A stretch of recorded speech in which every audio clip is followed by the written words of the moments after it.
Alright, so welcome back. This is going to be the second episode of the Velo storyline for EV Nova.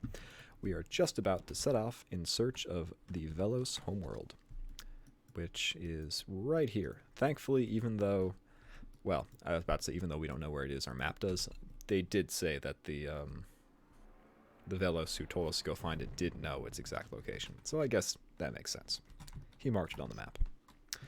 And I don't know why I just went to Viking. I think it was force of habit from going to the hypergate routes. So back to Seoul. Back to Seoul. And then we're going to use the, I think, wormholes some more. Now, you very much could just go out from South Manchester, that very northwest system, and then go kind of a straight path to the Vell-os homeworld. But the issue is, again, with the shuttle, our range is so short that we'd have to spend some time waiting for our systems to recharge before we actually can reach the system. So the wormhole provides a very workable alternative.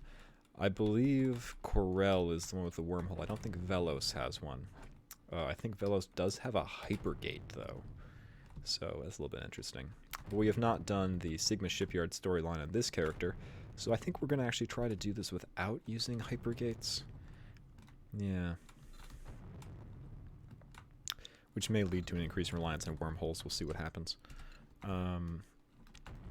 Ideally, I'd like to avoid that too, because I do understand that watching me go in and out of a wormhole is not the most interesting content that you could be watching. But they do make certain parts of the game more bearable. For example, if you're someone who wants to go and do things in far off reaches of space and don't want to go through like pirate-infested space, wormholes can be a very, very useful way to get around.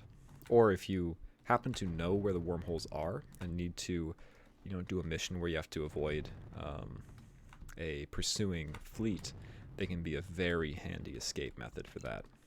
Alright, so as usual, it seems like we're not having great luck in terms of our wormholes, so we might just have to bail out and do what we were supposed to do anyway. If that's the case, I might buy a battery pack to increase our jump range by 1. Yeah, it just seems to want to send us to a roaring space. Oh, wait. Wraith space. Interesting. Tell you what, if we get to Hototanius before we get back to Earth, I will show you Hototanius. Because Hototanius is kind of neat. I'm a man of my word. Alright, so everyone remember, the wormhole is at 4 o'clock. 4 o'clock. Let's go see Hototanius. These systems are kind of fun. It's a gas giant and there's a bunch of Wraith, and the Wraith have cloaking devices. So they show up on your map, but they do not show up when you tab through the ships unless they're uncloaked, which they only do when they get near you. They're friendly. They're friendly little guys. Just hang out. You can hail them. There they are. They don't talk. They're aliens. There's also these hyperoids, which don't... oh, whoops. I was trying to unselect, and I just did that. Look at them. They're having a great time. The hyperoids don't do anything in any storyline. They're just there. I know, right? You can't even talk to them. They just exist. Anyway, that's actually something that got added in the mod I was speaking about at in the pirate campaign called World of the Wraith, which adds a Wraith storyline that makes some use of the hyperoids. I think they're either put in as either a joke or reference I don't get, or just for fun. And it does kind of add this aura of mystery if you don't know that they're completely useless. The Wraith are important for a number of things, so don't go and think they're useless. Alright, we're doing this the old-fashioned way. Good enough for Dad, good enough for America. It's worked out pretty well so far. Good enough for me. Oh, and we actually also get the added bonus of taking care of the first leg of that Sigma United Courier mission. Nothing really interesting going on. So we are just gonna forge ahead. Actually, it might not be as far as I remember. It's amazing for someone who's spent so much time playing this game, I don't remember every single system yet. One day. Alright. You are met by a man wearing the same black-blue uniform that Samantha had been wearing. My name is Sean Clark, he introduces himself as he shakes your hand. Welcome to United Shipping. I take it you have the package? You nod and begin unloading your cargo with the aid of nearby dock workers. Well done, he compliments when you're finished. I'll take care of this one for you, but in the future, all deliveries are to be taken to the delivery office, and the staff there will notify the intended recipient of the arrival of their package. We're basically working for UPS. We've given you access to accept United Shipping missions through the mission BBS, he informs you seriously. Obviously, some missions will be more valuable than others, but I'm sure you'll notice that as time goes on, we have now logged you as an official UN shipping courier. And so if you are ever in need of assistance, you can call in the aid of any nearby UN shipping ships, and they will offer their aid. We make sure to look after our own, because precious few others are prepared to look after us. Speaking of looking after our own, I have authorized a transfer of 10,000 credits to your account. In the future, this will be automatically forwarded to you upon completion of a delivery. I wish you luck, Captain Maxwell Klinger, he finishes, shaking your hand again. I'm sure we'll see each other again in the future. So, there we go. The first link in the UN shipping chain. And you know what? It's probably worthwhile just for the guaranteed help from UN ships alone. 50,000 credits, you say? Actually, no, we probably don't have the speed necessary. That is the issue with UN shipping, is that if you're in a, fairly wimpy ship as ours, the time deadlines are pretty strict. That's why a lot of people like to get the Sigma shipyards access to the Hypergate system before doing a lot of the UN shipping stuff, because Hypergate access happens instantaneously. Also, cryptpods. Oh, cryptpods.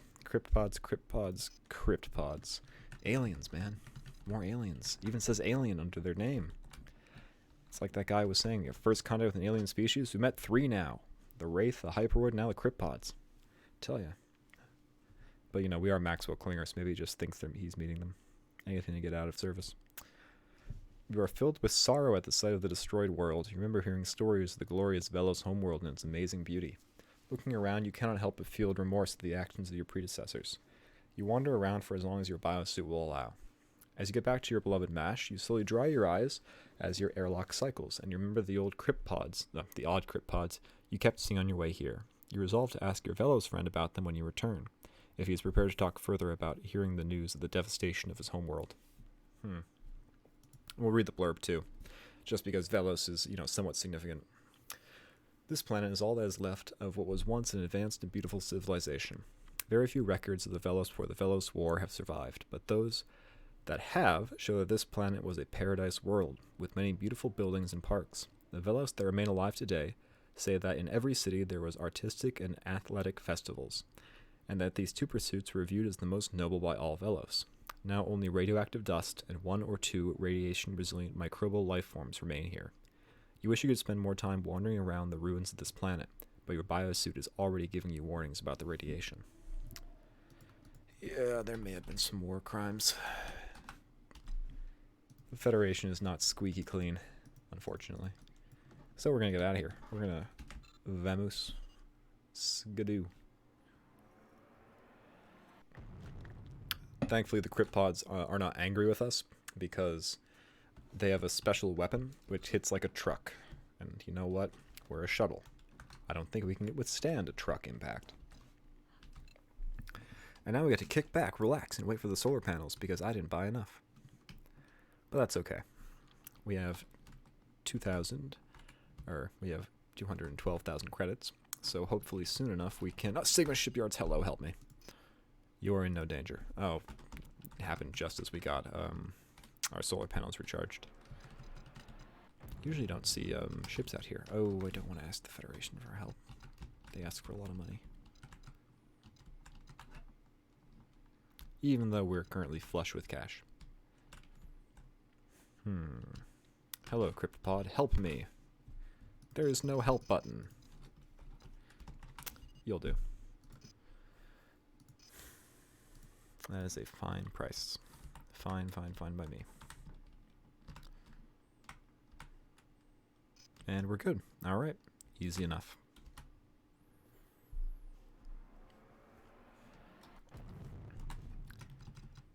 Nothing going on here. And finally refueling at Goliath. Goliath is actually also significant for the Vell-os, because it's supposedly one of their past worlds, and so you can buy ancient Velo sculptures here for a pretty low price. A very affordable rate. The ancient sculptures of a people we went to war with and nearly wiped out. Very good deal. Very good deal. One has to wonder. Don't fly through the dogfight. Excellent. Excellent indeed.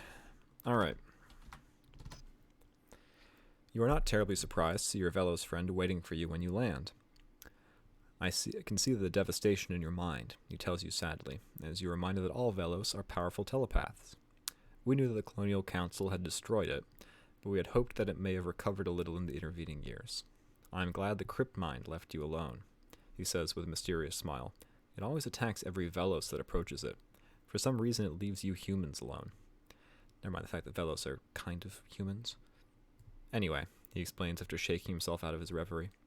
It is imperative that you learn more about yourself. You must go and see my friend, Flyrian? We're gonna go with Flyrian. He lives in New England in the Wolf 395 system. He isn't always around, but if you keep stopping by occasionally, you'll catch him eventually. I might just call him Flynn. After he walks off, you're left with more questions than answers. What is his crypt mind? What does he need to learn about yourself? What exactly is going on? You resolve to find this Flyrian and talk with him as soon as possible. Probably a good idea. Because I don't know what else we're going to do at the moment. We could do more UN shipping. But I think it's more fun to do the Vell-os stuff. After all, it's a major storyline. Muy excite. I believe that's much excite. Here we are at the lovely Wolf 395 system, a real star system, solar system? It's a real thing. I'm not sure what it is. You are surprised to feel a tap on your shoulder as you exit your ship, and you turn to see the traditional long hair of a Vell-os standing some meters away, off to your right, beckoning you over. Sorry to have startled you, he apologizes hurriedly. But I do not have much time. I'm Flyrian, and I have felt you in Lyrils. Lyrils? They give them Welsh names, I believe. I think that's Welsh. Double L, probably. Thought forms. You are the first non-Polaris human who has the potential to be a very powerful telepath, perhaps even a T0. Let me explain, he says, obviously aware of your confusion. Most humans are T6s, only peripherally aware of the powers of the mind. T5s are capable of observing and influencing the thoughts of others. T4s have the ability to produce physical force using their minds alone, such as poking someone on the shoulder to get their attention. He wags his finger at you, and he is about to continue when out from around the side of your ship bursts a group of 4 men and 1 woman, all clothed in black, carrying deadly-looking blasters. Oh, fun. You know, all this T0 talk makes me think of, oh, gee, what does that remind me of? Something, what group does that remind me of? And their desire to go clear. Not going to mention it, obviously, but, because they are famously litigious. But, you know, one has to wonder if that might be part of the inspiration. Is this him? Asks the woman of Flyrian.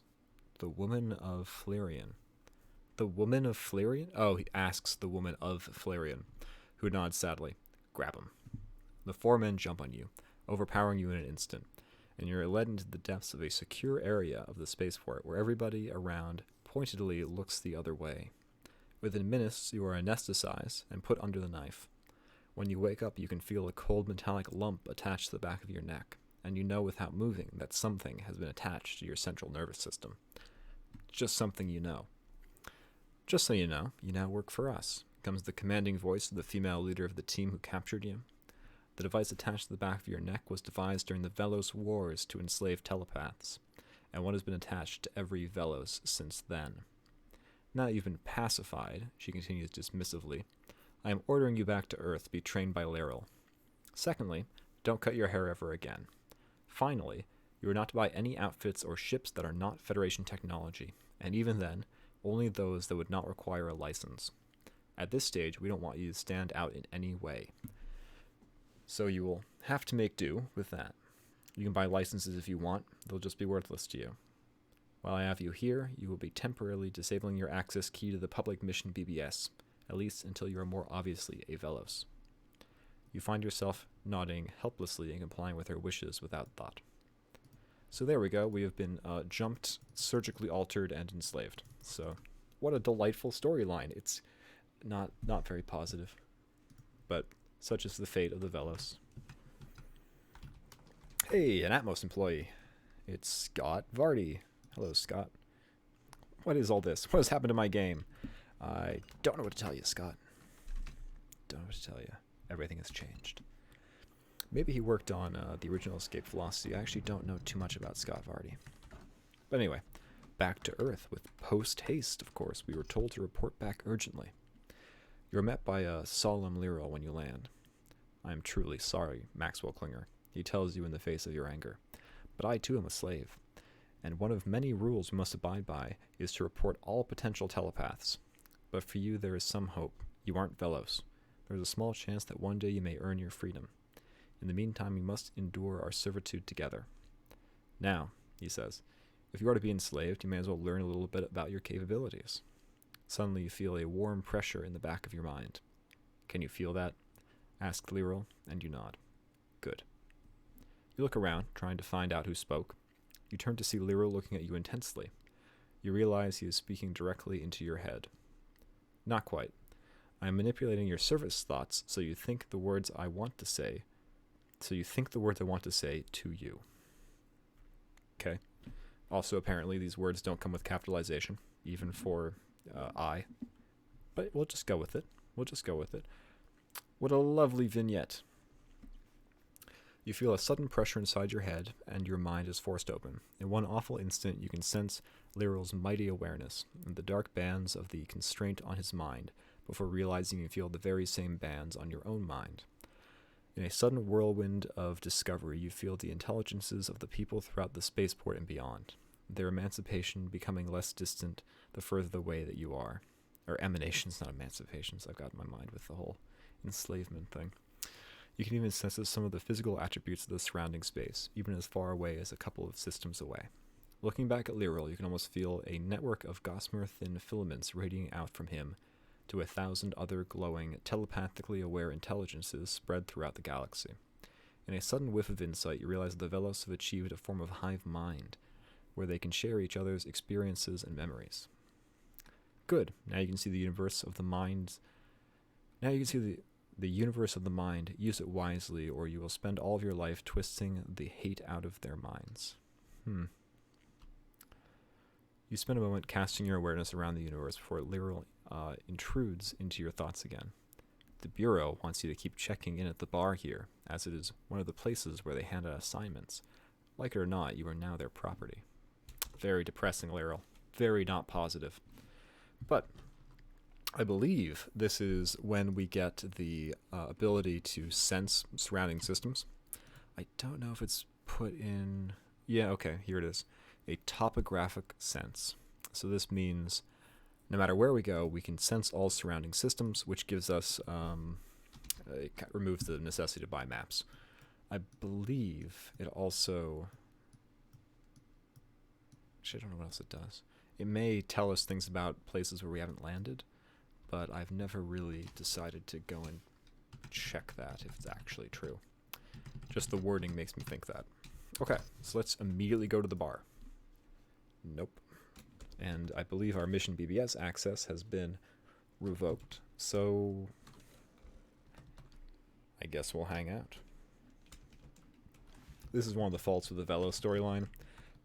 I feel that the chance for the next part to fire should be 100%, seeing as you can't really do much anyway until it does. So we're just gonna land, take off, re-land, and keep checking the bar. And Mission BBS. But he did say bar. We can also check the shipyard, I guess, but I don't know if Sigma Shipyard's storyline can trigger when you're already in the Vell-os storyline. I don't think it can, but that's okay by me. We don't need it. All right, well, we're gonna go on a trading spree, because what they didn't restrict is our ability to trade goods. So with our 200,000, We are going to hire some used terrapins. Oh my god, it's such a deal. Protecting this poor excuse for a ship doesn't matter when it's that price. Oh, I get more than one. It's a good day to be me. Just get a lot of them. Okay, our luck has run out, as it were. Let me buy some medical supplies. So this is the Earth to due to lack of pay. Oh man, I'm so dumb. Well, that's why you don't buy all the way down to nothing. Yeah, that was what we call a blunder. That was not smart. Don't be me. Don't be me. But for lack of anything else to do, I guess let's go make the run with our 8 tons of supplies. But really, you ferry medical supplies to New England, and you ferry back, I believe, luxury goods, which sell for medium in New England and sell for high on Earth. It's actually a fairly profitable trade route, and the ridiculous thing is they teach you it in the tutorial, and it's one of the best trade routes in the game. But hey, maybe they just didn't want you being completely lost, so. And then we buy the luxury goods. I don't know if we have enough to recharge. Thankfully we do. And back to Seoul. Maybe I'll see if I can pick up a cargo drone after a couple of these. Really, this is just an excuse to swing by Seoul a lot, and that way, if there's a mission, we can take it. I would feel really silly if I accidentally bankrupt myself this way, and then can't proceed. At least we're making a little bit of money. Seeing as we can't take missions, this is pretty much all we could do. But soon enough, it'll all pay off. So some people really like trading. It's kind of interesting. If you talk to the various trader ships that go around and you engage them in conversation, they'll actually give you trade tips as to what is currently a good deal or not, because there are timing-specific deals that occur occasionally. And I think that's kind of neat that they factor that in. So one will tell you, oh yeah, there's currently a water crisis on Earth, and then you'd know that if you can pick up water and get to Earth before the crisis ends, you can make a lot of cash. That being said, as with a lot of games, a lot of 4X games, once you get going, you kind of snowball, and you do really, really well, just running really pretty low profit routes. But some people really like that. People like the trading thing. I wish there was perhaps a little bit more complexity to it than this just kind of menu system, but I'm not super picky about it. Let's hire at least a cargo drone, because we want to at least be getting, yeah, we want to be getting our money's worth, as it were, in terms of each trip we take down there. If we can, we'll then sell this for a terrapin, because they can carry 100. I think it's 100, might be 50, but it's much better than the cargo drone.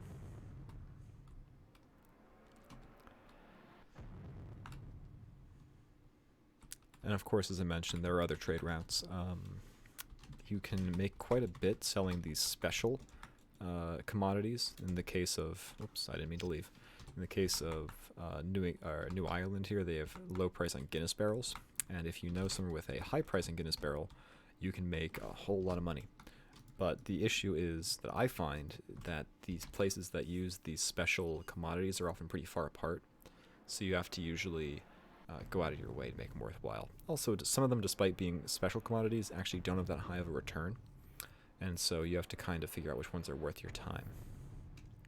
I believe the Velo statues we saw in New Manchester, I think, don't quote me on this, I think they're sold on the Cane, not the Cane Band, Cane Port Cane, which means you have to go literally across all of Federation space to sell them.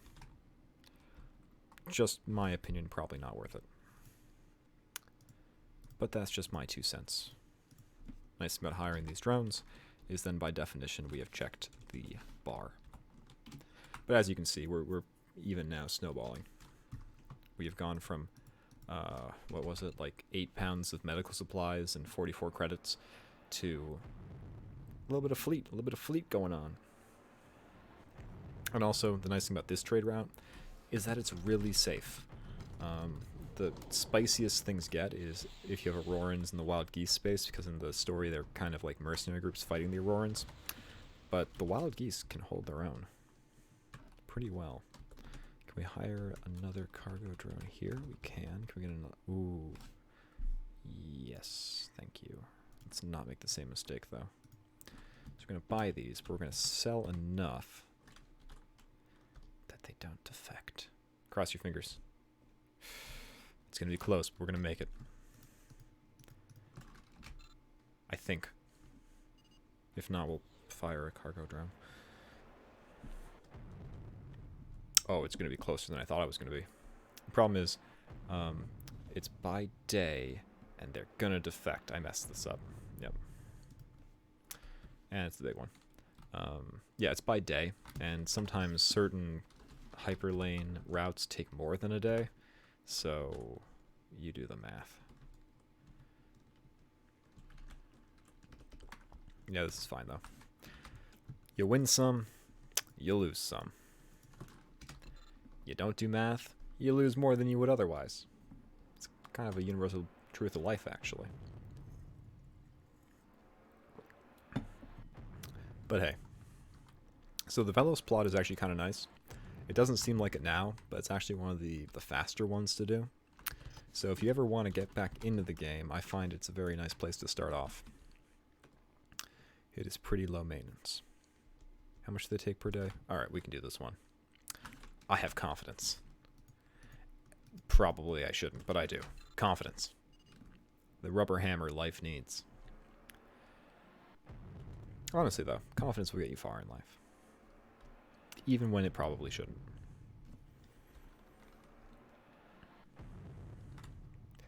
The old joke is that, yeah, you can get anywhere if you have a reflective vest and a clipboard. Although, truth be told, what you really want is, I think, a white hard hat and a clipboard, because then you're the inspector, and no one wants to talk to the inspector. On construction sites, of course. Oh, look at that. Vell-os fleet. Don't see that often. And, yeah, you can see that they're marked as Federation. But let's talk to the lead one. Maybe they'll give me the inside greetings. I was going to say inside scoop, and then greetings came up, and it just turned into inside greetings. So inside greetings to all of you, and a happy new year. Not season's greetings, inside greetings. Not too loud. Here we use our inside greetings.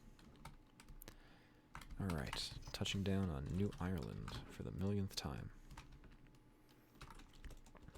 Because everyone in this universe is some denomination within the United Kingdoms.